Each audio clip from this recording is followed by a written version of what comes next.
mentally ill and clinically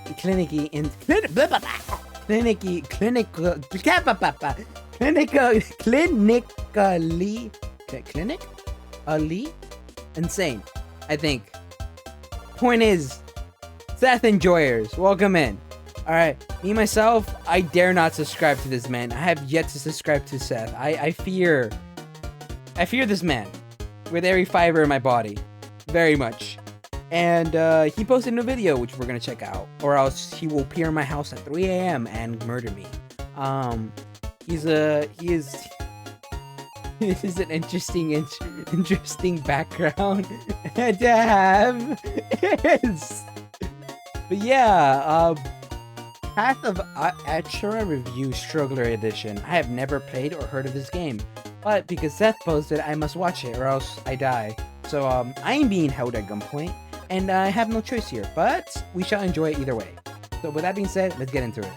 Struggler, Seth here. If I sound sick, I am sick. I ate rare water buffalo from Zhengzhou Wet Market, and I feel ill at ease. Hello, Chud. Apply your finasteride and strap in, because I have a new hyperfixation. It's difficult to recommend a roguelike, with the full knowledge that I'm asking you to memorize keybinds for an entire keyboard and dedicate the next week of your adult life to using advanced inventory management to haul a diesel engine across town. In a game with less visual fidelity than the graphing calculator I used to cheat on my math exam. Path of Achra is not only the fastest roguelike out there, it's also the only one that can be played by holding a single key. Similarly, you can speedrun adverts by pressing L on your keyboard. Buenos días, amigos. I'm currently in Mexico. Don't ask why. I've got just one small problem. All of my favorite shows are region locked. And by region locked, I of course mean watching anything other than Dragon Ball Z in my area is No way. No way. absolute best VPN deal you'll find all year. Find out how you can get 3 months free by scanning the QR code on screen, clicking the link in the description box below, or by going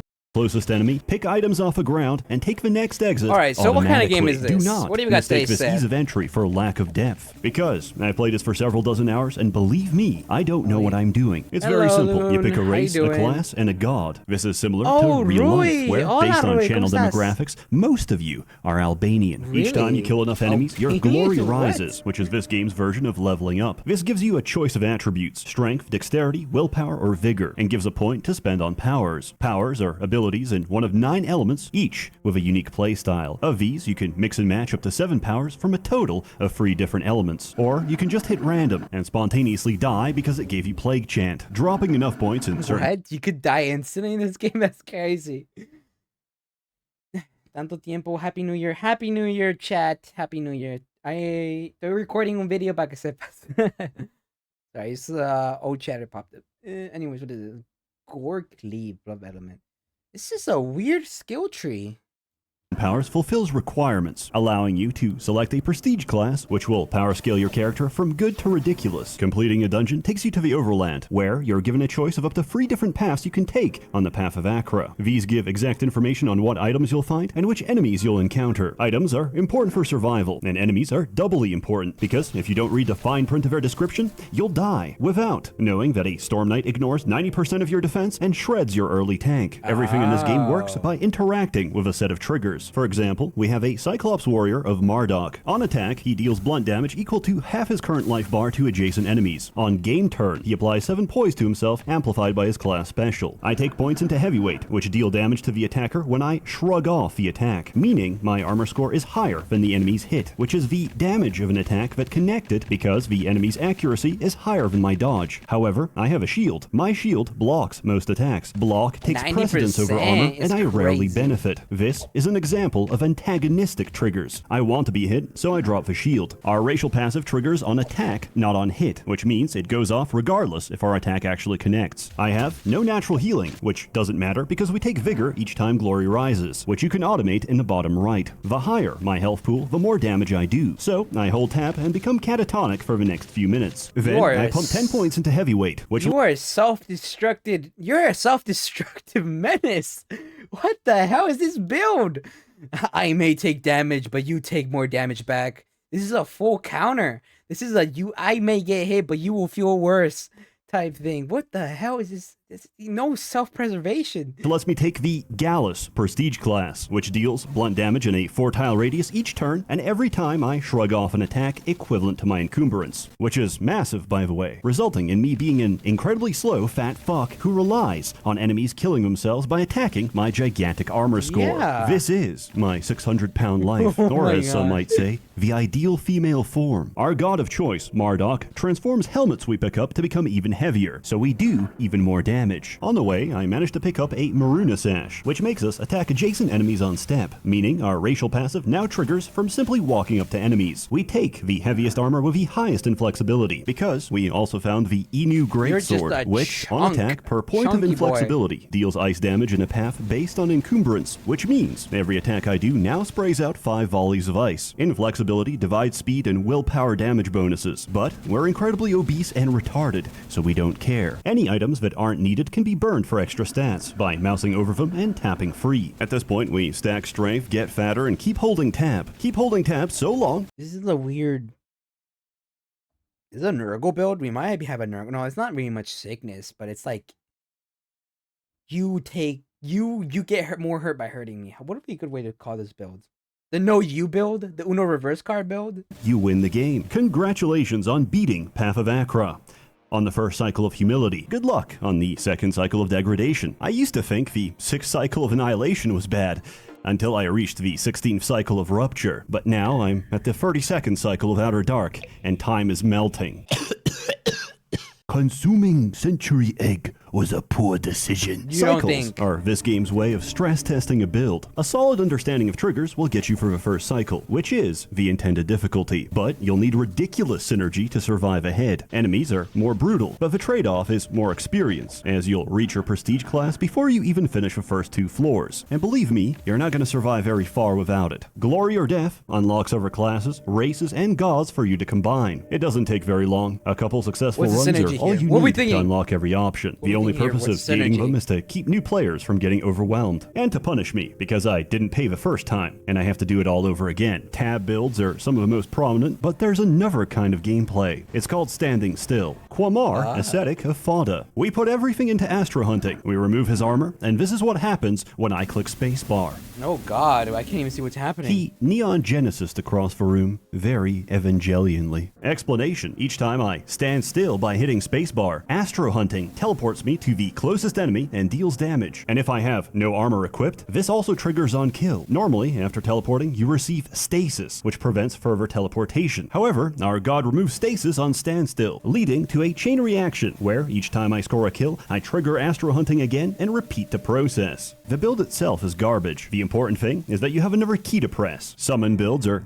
self-explanatory. You fill the screen with summons that do all the work for you. Viviabra, Druid of Ninhur. Your class weapon deals poison damage to the closest enemy on summon. Prestiging in Briar Mage amplifies all poison damage by the stacks of Entangle on an enemy, which you apply each time you summon. As most summons take place on entrance, you nuke the entire floor before the turn even begins. You win the game by entering a room. We've reached perfection because we're pressing no keys at all. Grove Cult fills the screen and heals you each time you summon. Grave Chant summons cadavers each time you make a kill, which propagates the feedback loop. In the event you don't win outright, Arbormancy and Overgrowth applies Entangle each time a summon attacks or is attacked. Venokinesis deals poison just each time you stacking on entangle, and Dread stacking. Legion randomly steroids your How forces can you each lose time with they this? die, which are instantly replaced because we summon 2 Briarfolk, 2 Geezes, a Vine Spawn, and a Hatchling every turn. Despite dumping everything into willpower, you'll quickly reach your summon limit, or simply run out of space. Star Cult applies Meditate each time you summon, which, combined with the Entangle stacks from Briar Mage and your willpower, chunks the final boss from several million to 0. The king of many colors. And I don't like any of them. In this game, there's only one active ability. Prayer. Each god has free prayers which charge on different triggers. Do you enjoy putting your testicles in a vice grip and squeezing them until they burst like a little grape? Don't Well, say I've that. got just a build for you. Lokra, Priest of the Worm. The Worm is a god that corrodes every enemy on screen when they move or attack, and heals you for the stacks of corrosion under the condition that his first prayer isn't fully charged. What does it do? It pours acid on you. If enemies are still alive, it heavily corrodes your character. If enemies are dead, you nuke yourself for 300 psychic damage. It charges each time you enter a new area area, so you have a choice between delayed or immediate pain. It's well worth it, and a single point in life chant outweighs the chemical burn. Status effects are incredibly dangerous conditions if allowed to stack. However, by taking points in a master power such as Master Scorch, Freeze, Bleed, Entangle, or Doom, we are no longer affected and benefit from the condition instead. Sinking 20 points into Master Doom lets us prestige into Torturer. Each time we apply a harmful effect to ourselves, Torturer copies it to a random enemy according to our current stacks.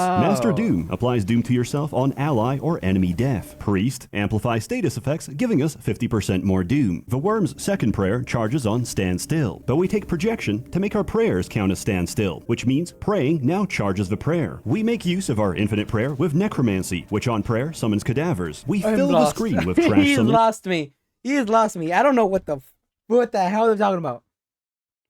You lost me, bro. You lost me. You lost me. I was sorta, kinda following him. Now that he got to the worm, I'm starting to. Is he like stacking debuffs and then actively putting up his defenses and healing on hits on enemies? So he's technically healing more than he's hurting himself, while the enemy is taking the full brunt of the damage without having the healing effects. Is that what's going on? And he just explained the different type of attack forces you can have, plus the prayer, the reflare, since you're moving still, astral movement, all that is feeding into a cycle. Is that what he's saying? I don't know. I'm here. For the purpose of killing them off. On ally death, they give us Doom stacks. Torturer propagates and copies our Doom stacks. When attacked, a creature takes 5 death damage per stack of Doom, which importantly doesn't have to connect. So my skeleton swipes at the enemy, misses, and nukes them for 6 million damage. Welcome to Torturer. This is one of the most mechanically complex builds with the most actions on screen. So at this point, I recommend turning on fast mode, turning off VSync, and uncapping the frame rate. It's also incredibly fragile. Early game sucks ass, and if you encounter a Firebird, Thunder Priest, or Edlight, you won't have to worry about any of that, because your run is over. With that in mind, here's something a little more reliable. Goblin Sorcerer of Apophis. Apophis gives strength each floor. What was that? Because your run is over. With that in mind, what?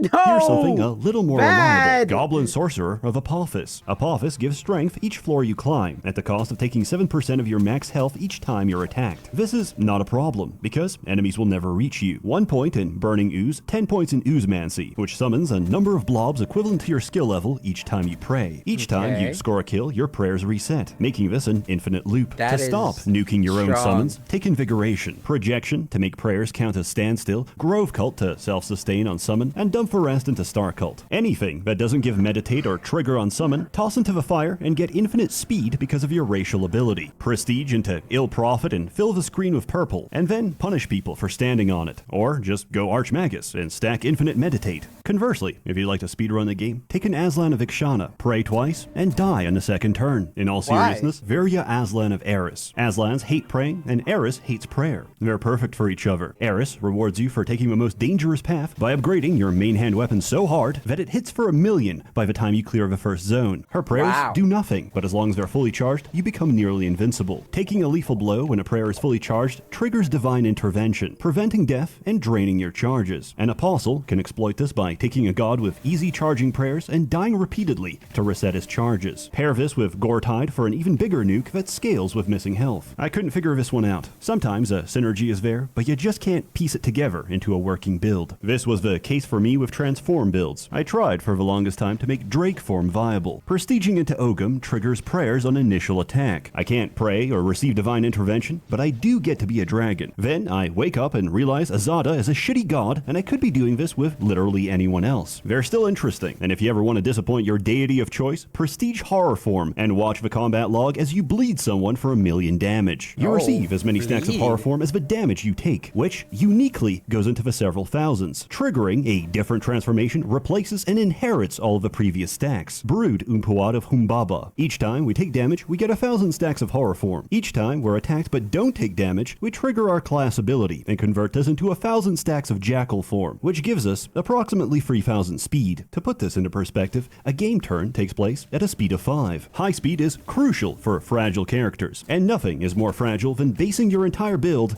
on walking. On step is a lovely gimmick that doesn't work Hey, because level walking's generation healthy. will kill you at every turn. I never thought I'd be saying this, but I am countered by a narrow corridor. That doesn't mean it's not fun. Tengu Nartaka of Tengri generates insane amounts of charge from fighting barehanded while wearing his shoulder piece. Taking Okay. Master Charge gives us speed per stack of charge, which you build makes up you by faster. stepping with Electromancy. Technique Yeah. lets us shred enemies as we walk past them. Astrostoicism teleports away enemies whenever you're cornered, and prestiging into Elise generates even more charge. Tangri gives insane dodge per point of speed, and you'll feel like a complete god. Until something smacks you from a non-attack source and you die in a single hit. All of these builds require powers. But what if you took no powers at all? Well, What does if you that somehow do? survive to Glory 20 without a single ability, you can prestige as Anroth and double all of your current stats. Volkite Warrior of Dorok. Dorok gives us poise each time we're attacked, amplified by our class passive. Volkite supplements our damage by burning nearby enemies based on the weight of our equipment. As long as we don't move, our poise stacks will tank us to Glory 20. Even after prestiging, we take no powers, because the Anroth perk is even stronger. If we have no powers, each time our glory rises, we heal to full and upgrade our main and offhand weapon with an extra 100 hidden block. This doesn't sound significant on its own, but bear No. with me. We pump nothing but strength, which after doubling by Anroth Okay. goes into the triple digits. Each point of strength increases our block by 10%. This is applied to the base value, which is continually increased by Anroth. This leads us to having a shield with more than 1,000% extra block. In the absence of powers, this entire build hinges on finding a single item. The Arja Spear, which, on attack, deals ice damage in the path of a target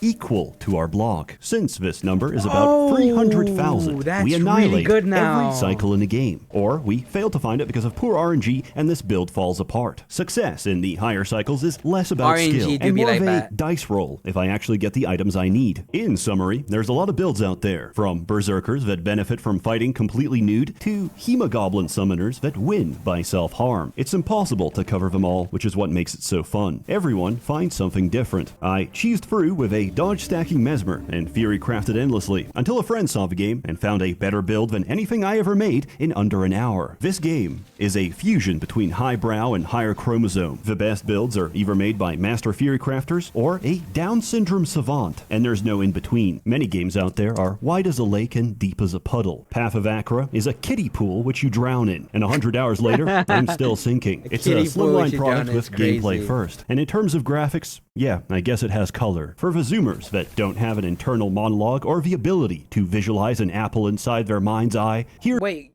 what do you mean? I could do that. I could even move it around, cut it in half, split it in half now. I, for some reason, made it stretch out and make itself into a 3D layout of an apartment. That was weird. And that was weird, but yeah, it's pretty easy to do that.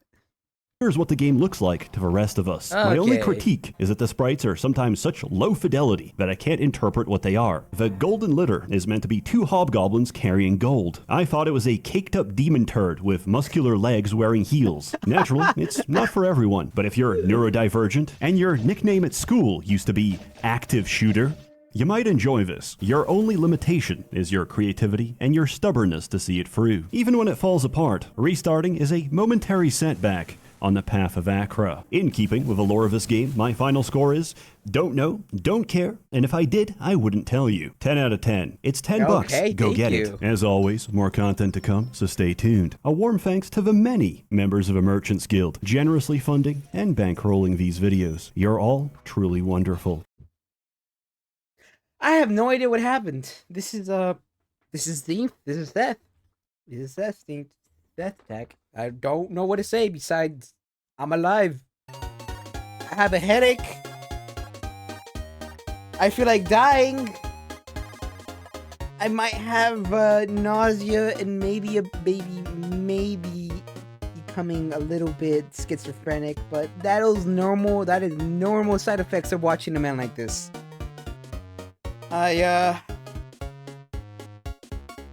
That was a that out of 10.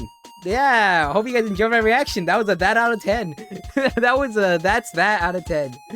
If you guys enjoyed, the original video will be in the top of the description. I'm probably gonna go cry to God for forgiveness, and that's gonna be all for me. Hope you guys see you guys later. Don't forget to like, subscribe. Bye bye.